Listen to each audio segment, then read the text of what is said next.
আজকে তোমাদের দাদা বাড়ি থাকে না বলে কি আমার হোলি খেলতে ইচ্ছা করে না বলো? আমাকে একদমই খেলতে ইচ্ছা করে না। 10টা বছর বিয়ে হয়েছে, আমি এ পর্যন্ত হোলি খেলতে পারলাম না আমার বরের সঙ্গে। বিশ্বাস করো তোমরা, এইটাকে আমার মনে কষ্ট লাগে না? তাই আজকে আমি ঠিক করে নিয়েছি, খেলবো আমি। তোমাদের দাদা বাড়িতে থাকুক আর না থাকুক, তবুও আমি খেলবো। একা একা এইভাবে আমি খেলতে পারি না।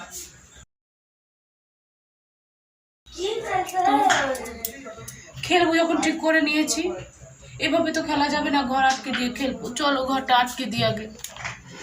আমি এভাবে আর অপেক্ষা করতে পারবো না তোমাদের দাদার জন্য।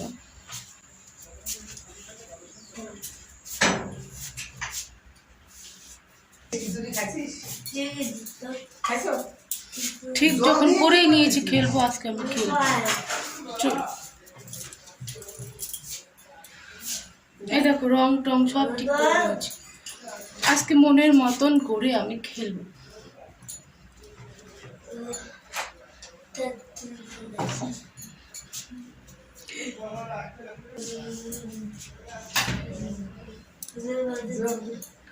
সবাই আজকের দিনে বড়োর সাথে খেলার, আমি একা একা খেলি। আমার মনের কষ্টটা তোমরা বুঝতে পারো? বুঝতে পারবে না। ও অতটুকু খাবে না, কিছু দিল না তোমরা।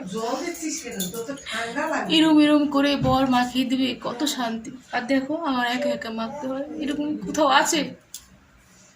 আমি করি।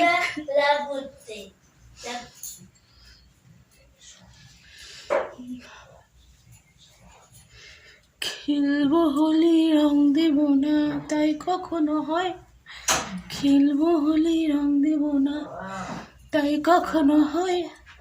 এসো এসো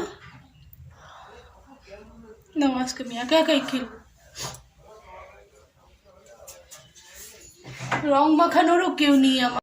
কত শখ ছিল বর আমাকে এভাবে এভাবে করে মাখিয়ে দিবে সারা শরীরে। এই শখটাই আমার পূরণ হলো না। 10টা বছর বিয়ে হয়েছে, একা একা রং মাখাতে মাখাতে আমার দিন গেল। চোখের জলে আমার দিন চলে যায়, আর রং খেলবো কি?